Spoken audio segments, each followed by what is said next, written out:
Hello, my name's Roddy and today we're going to look at the work of the Scotland Office. The Scotland Office is a department of the UK Government whose task it is to promote the interests and aspirations of Scotland. It must ensure that Scotland is fully and effectively represented at the very heart of the UK Government, whilst also seeing that the policies of the UK Government are well promoted in Scotland. The department is headed by the Secretary of State for Scotland, who's typically a member of the Cabinet and takes part in the major decisions regarding UK Government policy and strategy. The Scotland Office described their objectives as being 1. Strengthen and sustain the Union. 2. Act as Scotland's voice in Whitehall. 3. Champion the UK Government in Scotland. The Scotland Office was founded in 2003 after its predecessor, the Scottish Office, was dissolved in 1999, with much of its power having been devolved to the new Scottish Executive, later the Scottish Government, when the Scottish Parliament was established. After the 1707 Acts of Union between the Kingdoms of Scotland and England, Scottish affairs were initially the dominion of both the Secretary of State for Scotland and Scotland's Lord Advocate, but the position of Secretary of State for Scotland was abolished after the 1745-6 Jacobite Rebellion, and much of the political power of the Lord Advocate was taken by the UK Home Secretary in 1828.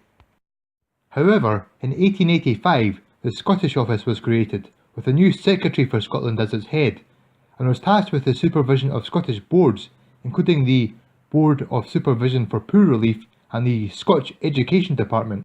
The power of the Scottish Office grew over time to become a major government department, with the Secretary for Scotland being elevated to Secretary of State for Scotland in 1926.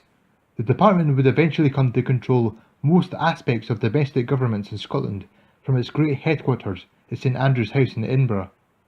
When New Labour came to power in 1997, the Scottish Office and the then Secretary of State for Scotland, Donald Dewar, played a lead role in delivering the Scotland Act in 1998 and eventually the Scottish Parliament in 1999.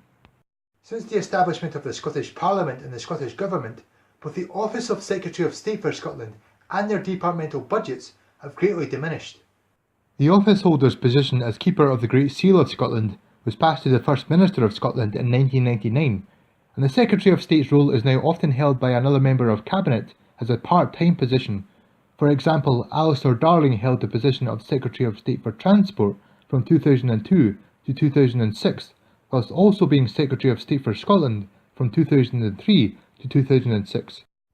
Today the Scotland Office operates from its London headquarters at Dover House in Whitehall and from Melville Crescent in Edinburgh, and spends much of its time dedicated to ensuring Scotland's interests are recognised in matters still reserved to Westminster, matters such as defence, foreign affairs and welfare, as well as being responsible for overseeing the transition of any new powers granted to the Scottish Parliament.